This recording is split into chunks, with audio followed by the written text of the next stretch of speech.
And we're going to talk none other than a little bit of Shmoney talk to you guys because I know that we are at the beginning of the year. It is definitely gig economy is booming, and it's a hot topic, and we're going to talk about it because I want you guys to not make the same mistakes that I've made when I started in the gig economy. And it is certain things that I wish that I knew beforehand. And I just want to make sure that you guys are not repeating the same mistakes that I've done.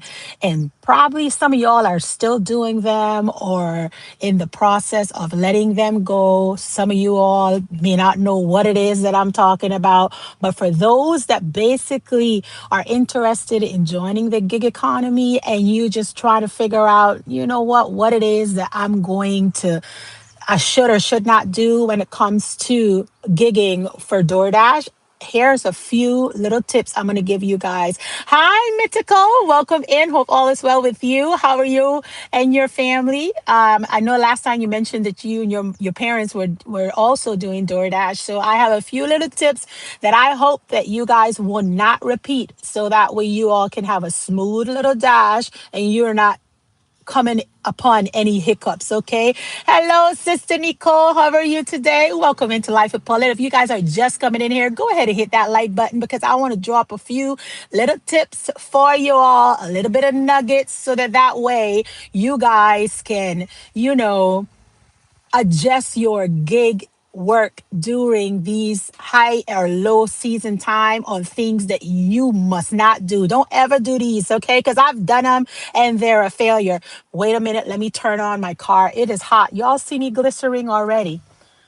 Let me turn on so that way I can get some AC. 2 seconds. And we're on. Yes, guys, let me see. Sister Nicole say, them tips going to be for myself and nobody else. Right, sis? You tell them they better come on and click in here so they can grab onto some nice little tips. Hope you guys can hear me. I think I'm connected correctly. I got to double check because last time I've been tired of giving you.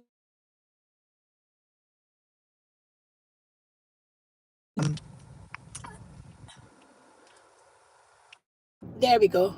All my nice little information. See, I told you guys in 2 seconds I didn't messed up. But anyway, guys, I think I'm here, and I don't know what's going on in the back end. Can you guys hear me good? Uh, yes, I think you guys can hear me. Can you hear me? Thumbs up.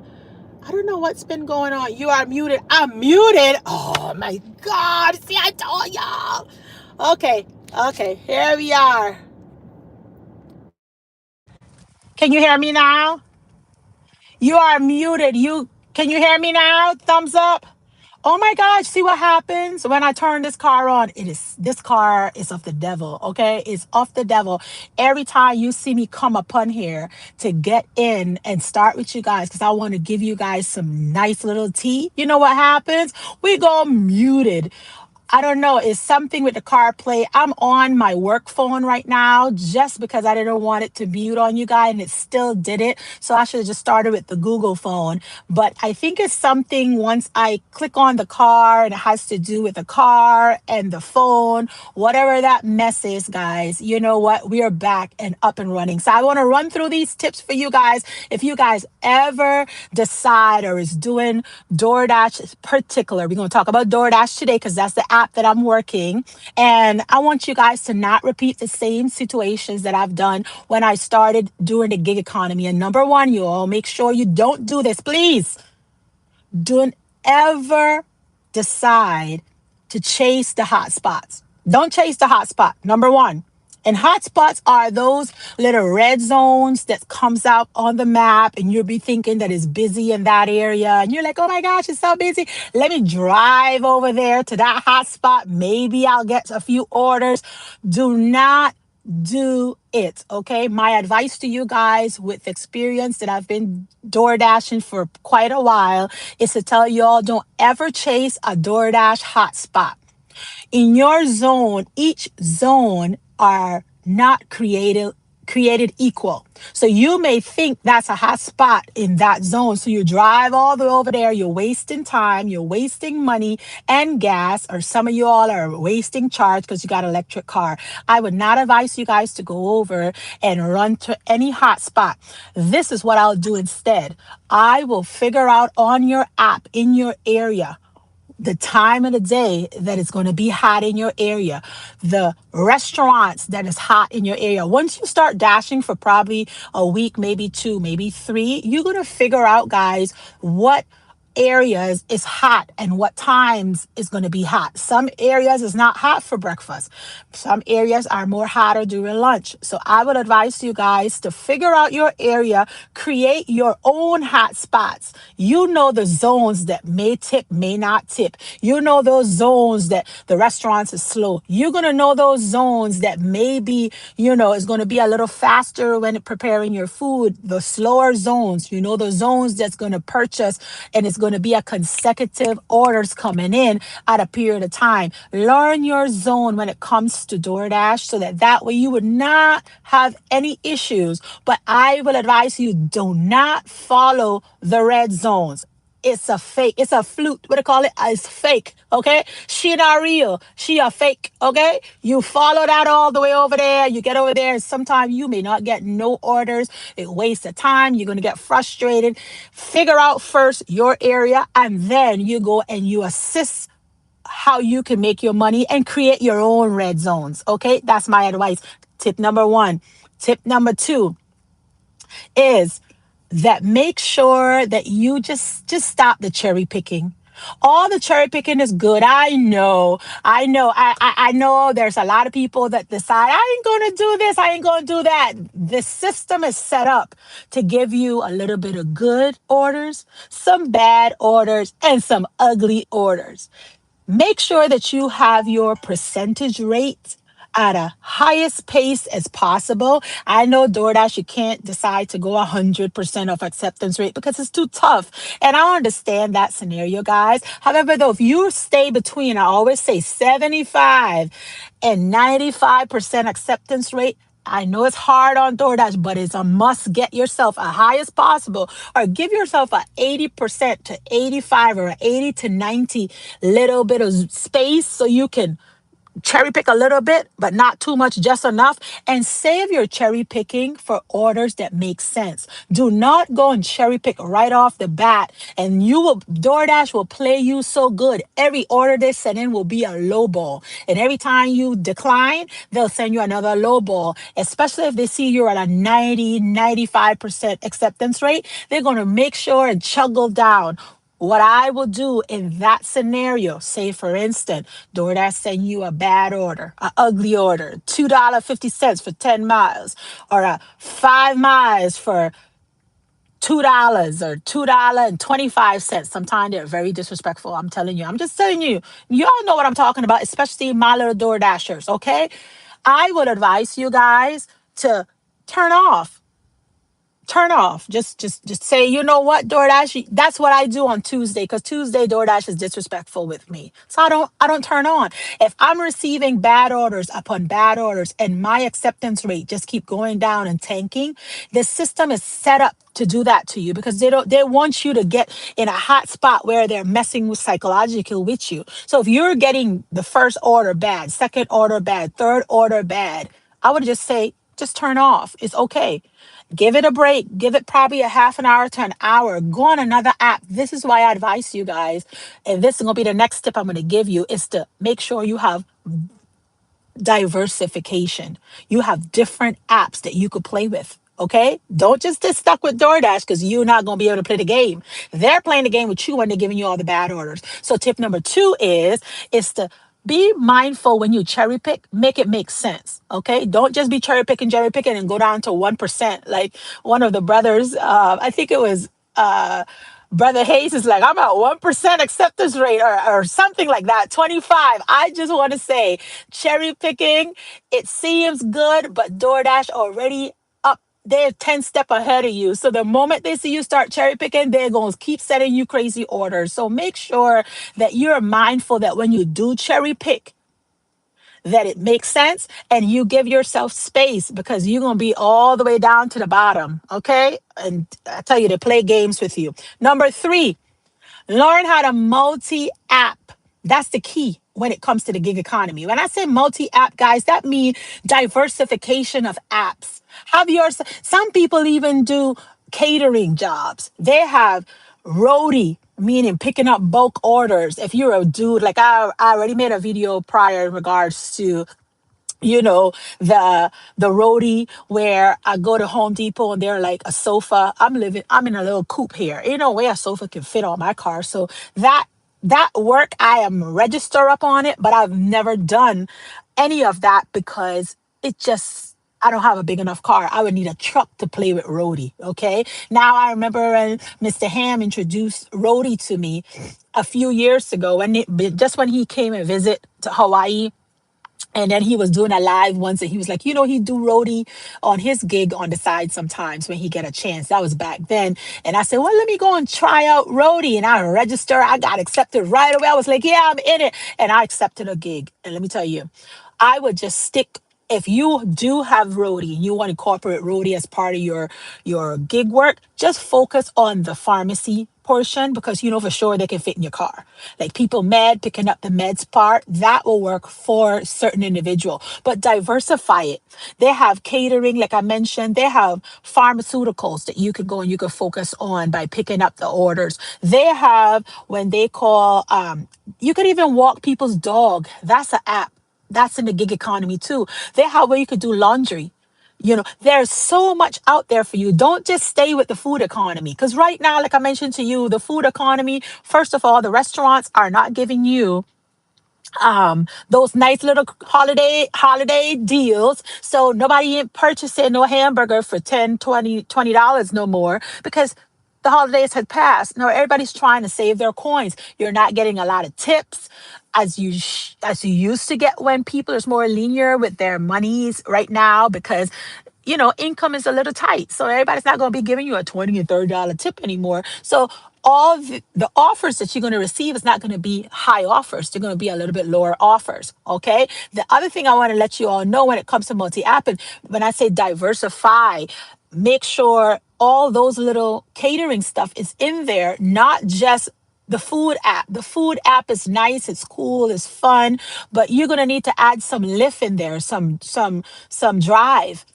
Add yourself a little bit of the driving portion where you pick one or two lift up and add on to your weekly or monthly or daily income for that day or goals. Remember, I always tell you guys, don't just leave the house and say, I'm going to go on DoorDash or I'm going to go and drive Lyft without a goal that you jot down. Schedule yourself. You're going to make $50 today. You're going to make $100 a day. You're going to make $1,000 a week. You want to make $1,500 a week. I don't know what your goal is for that week, but I'll suggest that you multi-app, register on all apps and give yourself options so that when a DoorDash decides to disrespect you with a $2 to $3 order, you could turn around, you could turn on Walmart Spark and go do some shopping or pick up somebody's grocery and drop it by the door in the meantime.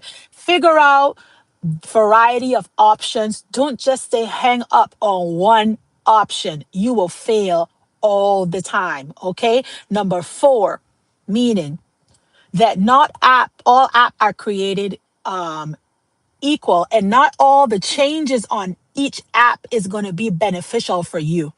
Sometimes, especially since I'm talking about DoorDash, you would say, oh, they did an update within their terms and stuff on their app, and you're thinking it's benefiting you. It's not benefiting you. The benefiting people that's getting all the benefits is DoorDash and the customer. You as a driver,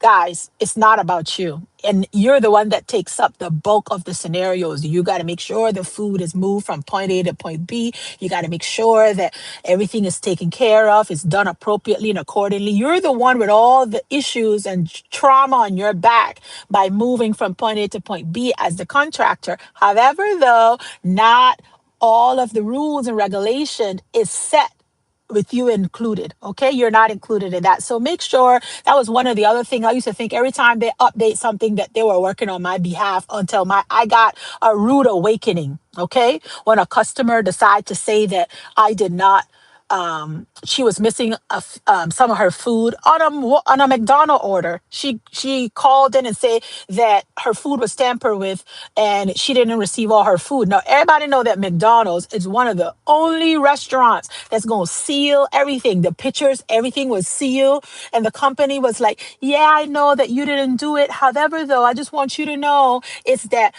I still had to tag it onto your account as what the customer stated. And I said, but if you all knew the truth, why would you even add it on to me? It's because future purposes, if they're ready to deactivate me because they're sick of me, what they'll do is they'll use that against you. So every time they add something into the mix, don't be thinking that oh, you didn't do it, and the lady at the customer said, well, you're fine, don't pay that any mind, we were just talking to X, Y, and Z just for our own records. No, that's the use against you in the future. So just be mindful of DoorDash little small little sliding the bar of adding extra stuff on your account that you had nothing to do with, but they still put it under you, they tag you with it because you are the one that served that individual. So I had to learn that portion as well, to be very mindful, making sure that the next tip that I give you that you all follow through is, and that is to always take pictures. Take pictures of the houses, take pictures, house numbers, take pictures of the food, take videos. Some houses, their mailbox is in front and the food by the front door is on the side of the house. I would take a video, I would spam that thing, a nice little short video, guys. If you don't have a dash cam, if you don't have a body cam, you use your phone, because people can accuse you falsely and all you're going to have is that brief little second video or a little snap a picture. And the next thing is, get yourself a hard drive where you could upload and keep it for like at least 2 to 3 months, and then you delete it. Just in case you got that one customer that's going to try to pin. The only thing saved me with that customer that lied on me was because I had pictures. I had on my body cam. I uploaded that thing, send that into DoorDash. I never heard back again. Why? Because you have to back yourself. You got to protect yourself as anyone working the gig economy. Otherwise, they're not going to defend you. They're going to defend that customer. So you got to have your other side backup. Okay. I'm just letting you all know this. This is raw. These are things that I've learned during the process that work for me and save me and my little behind here and there, because I had things, proof to defend that, hey, no, that didn't happen. This what happened. This what I posted by the door. The number of the house was on it. The food was well intact. The customer lied, and that was them.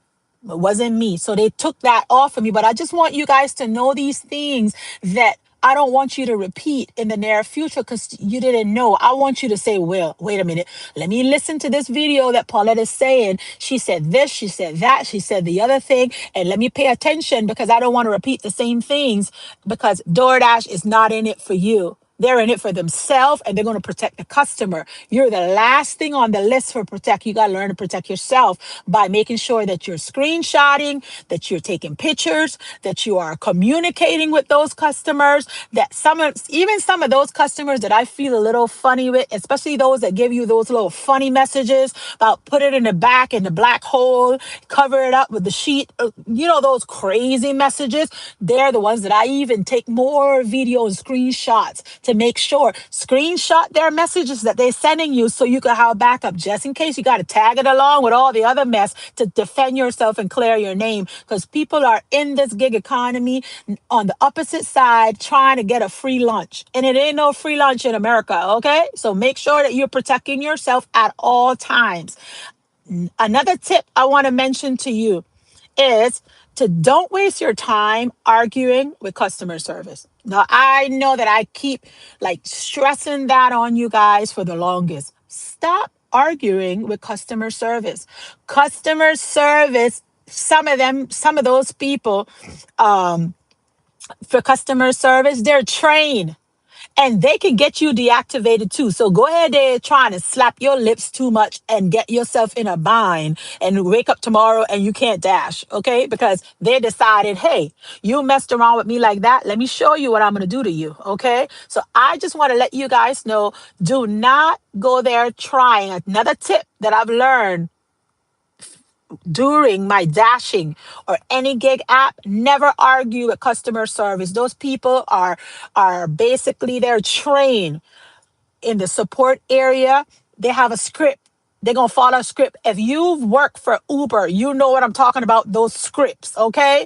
Those scripts that you turn around and you're like, my big toe got hurt, and they turn around and they're like, well, according to the policy, you may have to go this way, and you go to the doctor this way, and go to the other one this way, and at the end of the day, they'll be, let me pass you to the other level. Let me pass you to the other level. You'll never get that problem solved unless it's a major issue.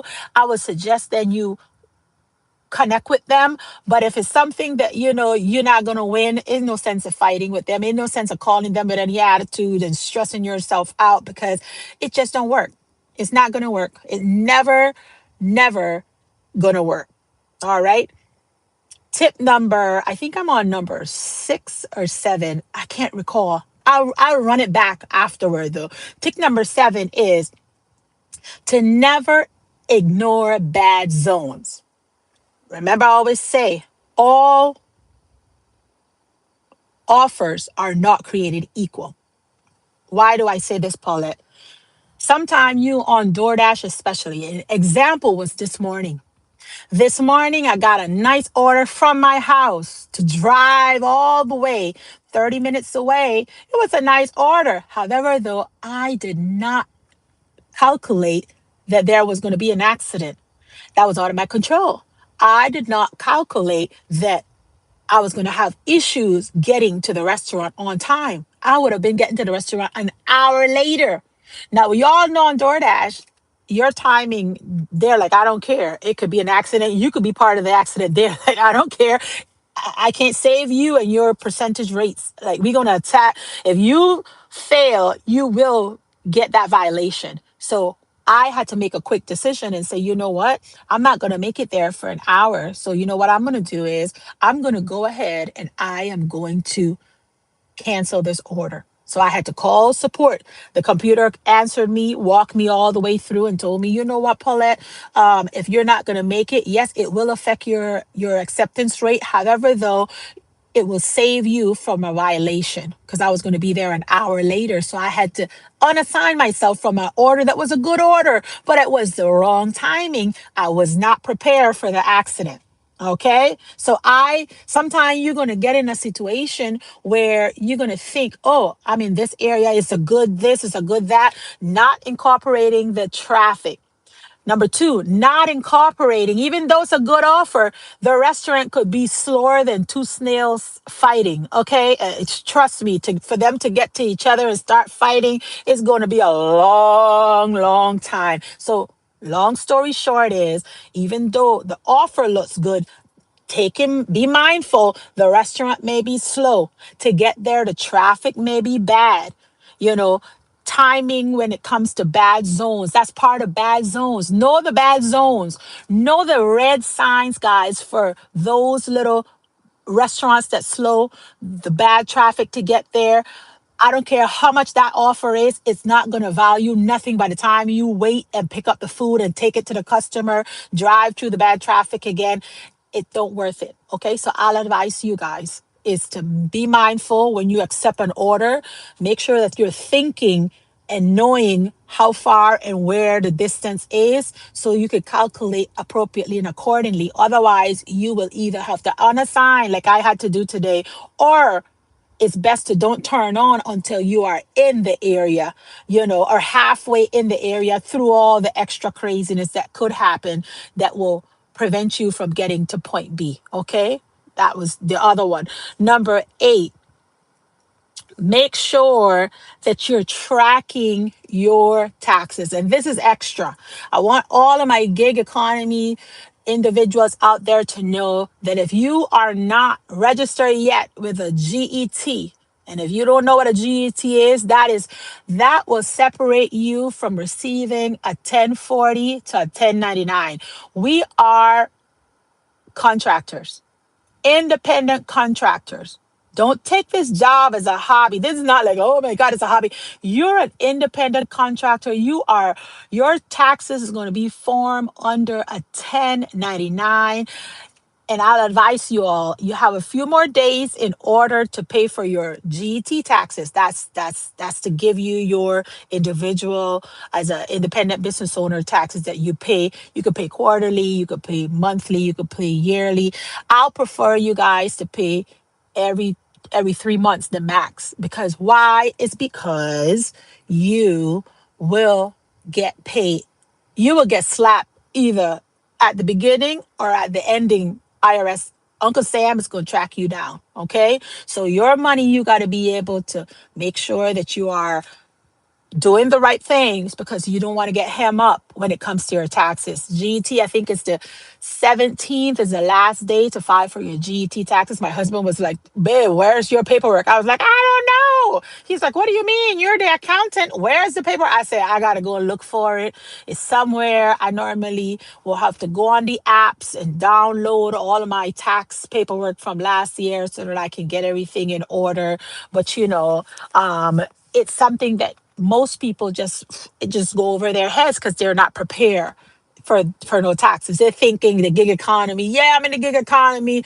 Oh, there's extra money. Yes, it is, but you gotta pay the papa. Okay, you gotta pay the papa. And Uncle Sam ain't gonna just say, "Oh, poor little you." If you made over $600 for the year, you got to pay the piper. Okay, you got to. So I'm just letting you all know this, because you have 2 or 3 more days before GT is going to be the ending. That's your last day. You got to pay it. Okay, every 3 months you should be paying on it. And another extra tip that I want to give you guys when it comes to the taxes is making sure that you're setting aside that extra percentage, not only for taxes, but for your vehicle. You guys going to need probably new mats. Eventually, you need your little car sweetener. You need accessories for your vehicle.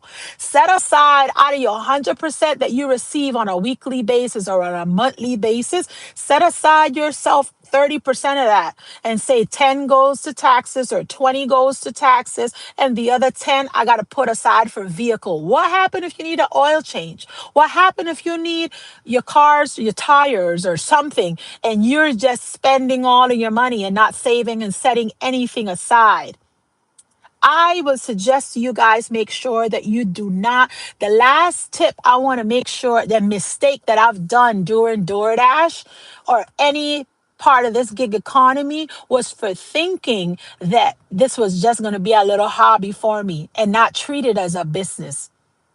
If you don't treat the gig economy as a business, guys, you are failing yourself, because this is a business. When I receive an order, I have to make sure in my mind and calculate if it makes sense to me to accept that order or not. If you thinking you're gonna just go and just grab orders and spend the money right away at the end of the day because you felt like that was just a little hobby job and not take it serious, you're gonna end up hurting yourself, because you may get in a bind where you can't even fix your car to get out there to create the money, so you're stuck. But if you had proper prior plan, the poor performance would have been prevented, and you wouldn't have been in the bind of no car and not able to work and create the income to fix the car. So always set aside a little extra 10% of if you made $100, put $10 aside for future car purposes, just in case you need it and you need to fund something. Put extra aside for, your taxes, because you're going to pay taxes. You either pay it now and get a wake up call later. Either one, you choose, you decide. So which one of those 7 or 8, let me go over them again. Number 1, never chase hotspot. Number 2 is make sure that you are changing up within the gig economy. Okay, make sure that you're not just fixedly focused on just the food, or you're just focused on, just the driving or whatever. Make sure that you're diversifying. Make sure, number three, make sure that you're registered on all the apps. Give yourself options. Stop cherry picking. Okay, number three. Number four, make sh- to know that understand, I had to learn that all of the updates that the app was giving was not on for me. It was for them and their benefit and the customer's benefit, not the drivers. Number four, number five, actually, learn to screenshot, take pictures, because you're going to need backup to protect yourself. Get yourself a body cam, or get yourself a dash cam, so that way you can spam the area. Some houses you may not capture the number, but you will have to like take a nice little quick video from the food, take it, spam it all the way to the number, just so you could have it in your back pocket, just in case that wicked customer want to say that you stole something. And the other thing is, put it in an archive for probably 30 to 60 days, just in case you got to pull it out again, and just go ahead and, upload it to DoorDash to defend yourself. That will be number five. Number six, never ignore bad signals. Okay? Never ignore the bad signals or signs of a restaurant for being tardy, or a traffic area, heavy traffic area. Be very mindful, even though the offer may be good, to get through the process, it's going to take you longer than what they're calculating, and it may not worth your time. You're just wasting time, so don't even accept it. Okay, sometimes you may need to unassign, and it's okay, because you'll pick back up on the other one. The other thing is to try not to call customer service with an attitude. Make sure that you always have your nice smiling game face on, so that way you can always present yourself, because all of this is recorded too. Okay, they got all your background and everything on you. Always, number seven is to never treat this business as a hobby. It's a business. Make sure you're getting registering your GETs. Make sure you're paying your taxes for independent business. And when you do file your taxes, number eight is to set aside a percentage to fix your vehicle, and to make sure the upkeep of your vehicle. And not only that, guys, make sure that you're setting money aside to pay your taxes, because they're going to file. So you can't even cookie cut this. They're going to file that you receive money from them and how much you receive, and you got to show on paper. You don't escape. That's why they receive your social security number. They receive all your information, so that way they can turn around and file, and you need to figure out. And Uncle Sam is going to be like, "Where's the money at? Where the money at?" Okay, Uncle Sam will let them know that. And last but not least, like I said, make sure that whatever you do, you put yourself on a schedule. Get yourself on a schedule. That would be, I think that's like 9 or 10 tips that I give you guys today, of things that I've done. And I want to give you guys these tips, so you all don't do what I did, because I was a failure at the beginning, when I was starting to gig, because I thought everything was just money, and not putting the work in, the behind the scenes type of stuff. Okay. So I'm seeing that, sister. Let me see if I can get through these questions real quick before I got to turn back on. Mythical say my birthday is in a few days. Happy birthday to you, Mythical, and to everybody that's celebrating in the month of January. Y'all already know, Sister Nicole. Happy, birthday again for you, sister. I appreciate you too. Let me see. I apologize for the little mute. I went and start the car. I shouldn't have started the car, but I started it anyway, and I went muted. So lesson learned, and I'm gonna better myself next time not to do that. Let me see. Shall we say a little prayer before we work on DoorDash? I would definitely suggest you, Mythical, make sure before you even leave your house that you're prayed up. Honestly, I'm gonna be honest with you. Before I leave my house, I am covered. I pray before I leave my house.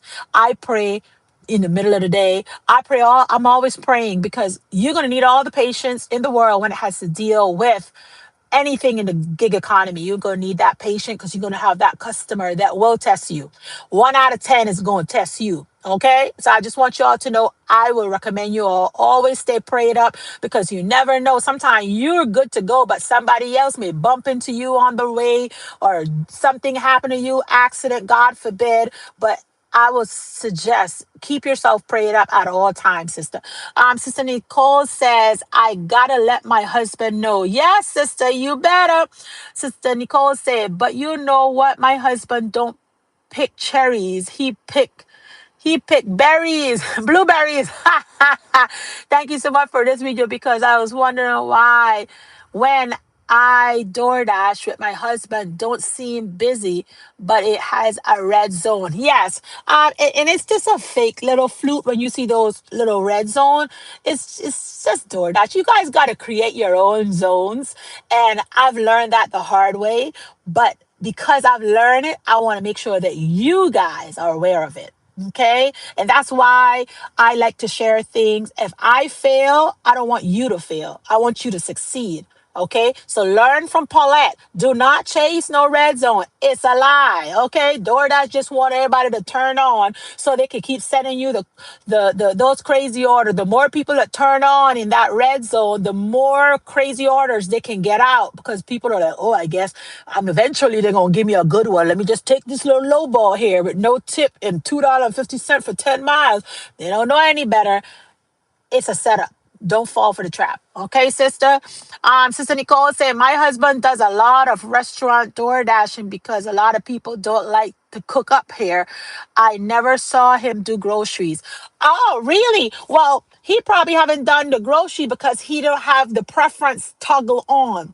On DoorDash, you go to your DoorDash account and then go to preference and then you'll see all the options where you can get cash deliveries, which I don't know your area, but certain areas I would not want to deal with money with certain people, but to each his own. But they have different options now that you could go and you have to turn it on. Shopping delivery, he have to turn on. So maybe he has to go and put the option to turn on that way he probably will receive a shopping delivery. But like I say, I don't know specific how he have his app working for him. I toggle on everything except alcohol and tobacco. I turn that off, and sometime I will turn on cash on delivery depending if the zone is red enough and I just feel like okay, I can deal in the daytime with certain people, I tug that back off again. So those two I always have off. I don't turn them on because I don't deliver alcohol, but I do shop and deliveries, okay, and they don't have alcohol in it, okay. So that would be something that he may want to check his app for. Sister Nicole said, "Oh no, I won't tag nothing and use nothing against me because I know how to set them up and turn right back off to use in evidence." Okay. All right, sister. Sister Nicole says, sis, where did you get your body cam from? My body cam, my husband. My husband is the one that's all into these gig things. So we have all the body cams, we have all the dash cams and stuff. But I think Amazon. He got it from Amazon. And that was my body cam that I've been using, the one with the little neck chain, the one that I put on the chest. That was the one that he got from Amazon. I can put the link down for you, sis, so you can just check it out and see the one that I use and just figure out which one will best work for you guys. But it's a must. I definitely highly recommend that. Sister Nicole said we have to pray because that's what God wants us to do. Sister Paulette saw a lot of things on the road that God shield her from. Amen. She even saw cars flip over and had to pray. I mean, it's crazy. Sometimes you never know how good of a prayer is. And I did witness a car being flipped on the road, Sister Nicole. I did witness that, but I missed that by couple seconds, and when I got there, the car flew by me. And by the time I got up to Colina, that truck he was turned over. I mean, he took himself out trying to do a whole bunch of stuff and ran in the wrong place and came back and took himself out. And it's sad, I don't want to witness particular to see that, that's damaging mentally for somebody to witness somebody take themselves out. But life be happening, that's the second time. That was the first time. The second time was me coming home, and on the side of the road the lady just ran over and flipped right over as well. There's things that be happening, guys, that if you would throw yourself a prayer ahead of it, you can be protected. Protection, okay, you can shield you. So I always pray before you do anything, you give it to God first and let Him guide you through. Okay. Just lately, a few weeks ago, the same thing. I just decided, you know what? I'm not going to even get into this. I lost like 5 deliveries, got canceled on me. I was probably 2 hours and a half in traffic, and I was frustrated. I was upset. But you know what? When I passed 4 accidents, and one of them was fatal, I say, thank you, Lord. What if that was me rushing to go where? Nobody moved, nobody go nowhere. 4 accidents on the way. Don't ever question God's doing. Sometimes delayed is good. The waiting is necessary. Okay? The waiting is necessary, and don't fight it. I love God to move. All right. Well, with that, guys, I am done. I hope that you guys enjoy these 9 or 10 little tips. I throw in a few bonus for you guys of things that I've done that I would not want you guys to repeat, because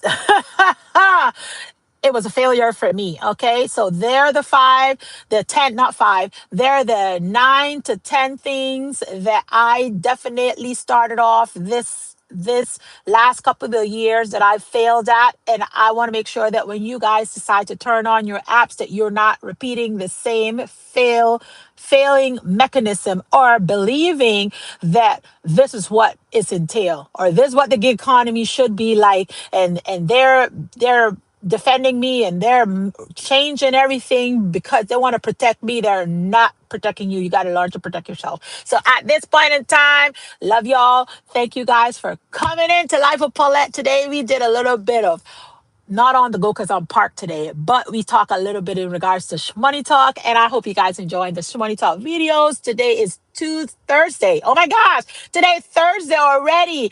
Wow. But anyway, I will see you guys tomorrow. I love you guys. Deuces. Bye bye, babies. A bitty goodie.